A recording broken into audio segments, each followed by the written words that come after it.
តើឡូសស្ដីក៏ដូចជំរាបសួរអ្នកនេះហើយពេលឥឡូវនេះដែរបាទគឺ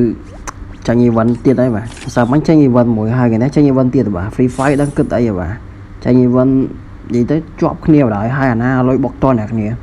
ហើយមើលសេះសិតតែឆ្អឹងហើយដែកបណ្ដោយបាទហើយពវៀនបតាំងគឺនិយាយទៅគឺភ្លើងសុតយកបណ្ដោយបាទនិយាយទៅសេះនេះអត់ដឹងស៊ីអីបាទហើយស៊ីលុយអ្នកគ្នាសេះមួយហ្នឹងស៊ី5ដុល្លារដែរណាសេះមួយហ្នឹងហើយមើលយើងអ្នកគ្នាយើងដូចអ្នកជក់យកបណ្ដោយហ៎តឥឡូវយើងមកធ្វើការជ្រើសរើសកន្លែងនេះដែរបាទយើងបាច់ចំដាក់តាម free fire អ្នកគ្នានិយាយទៅគឺយើងដាក់ខ្លួនឯងបណ្ដោយបាទតឥឡូវយើងរើសនេះមួយកុំអាអ្នកគ្នាកុំអារើសហ្នឹងប្រហែលជាអត់បានអ្នកគ្នាតឥឡូវយើងដាក់អញូនេះវិញបាទអញូហើយអូខេប៉ុណ្ណឹងអត់ទេដាក់នេះវិញអដែលតោះឥឡូវកុំឲ្យ45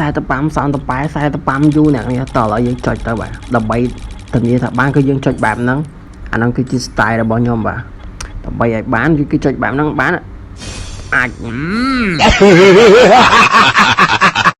បាទស្រីចង់ស្រីឡើងចង់ក្រោយបាទដែរអ្នកគ្នាអើយអត់យល់ទេបាទគឺថាបានហើយបាទព្រោះជាទម្លាប់របស់យើងគឺចុចបែបហ្នឹងអ្នកគ្នាតោះឥឡូវយើងដាក់មក spin ទៀតបណ្ដោយណាដល់ហ្នឹងធានាថាដឹងថាបានបណ្ដោយដឹងថាបានបានវាអាចអត់យល់ទេបាទថាបានហើយមិញហ្នឹងវានៅសល់បន្តិចអាហ្នឹងវាធ្វើឲ្យយើងលក្ខណៈថាវាអត់ដាច់ចិត្តទៅធ្វើឲ្យយើងចាប់បន្តទៀតទៅបាទវាហ្នឹងបានឃើញអត់អ្នកគ្នានិយាយទៅគឺអត់យល់បណ្ដោយវាក្បែររហូតបណ្ដោយអ្នកគ្នាហើយអ្នកណាខ្លះដែលដាក់មួយបានបាទសម្រាប់ខ្ញុំគឺប៊ីសបាទនិយាយទៅគឺម្លងមួយអ្នកគ្នាពេលអញ្ចឹងគឺអត់បានបណ្ដោយឥឡូវយើងតេស្តនេះមួយសិនអ្នកគ្នាអធិស្ឋានផងអ្នកគ្នាដោយសារតែ slow អញ្ចឹងណាអ្នកគ្នាថាតែកន្លែងហ្នឹងគឺទៅលក្ខណៈថាយើងឲ្យវាលក្ខណៈថាឲ្យវាផុតស៊យវាកន្លែងសេះហ្នឹងអ្នកគ្នាដើម្បីយើងមកចាប់អាហ្នឹងម្ដងទៀតដងធានាថាបានឡើយ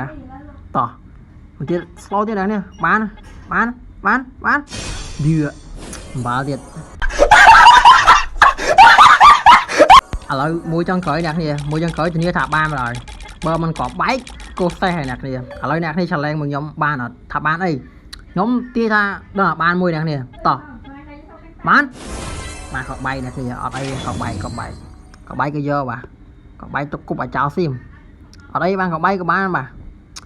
ឥឡូវមានតែប៉ុណ្្នឹងបាទកុំឲ្យតប៉ាយយូរពេកបាទបាន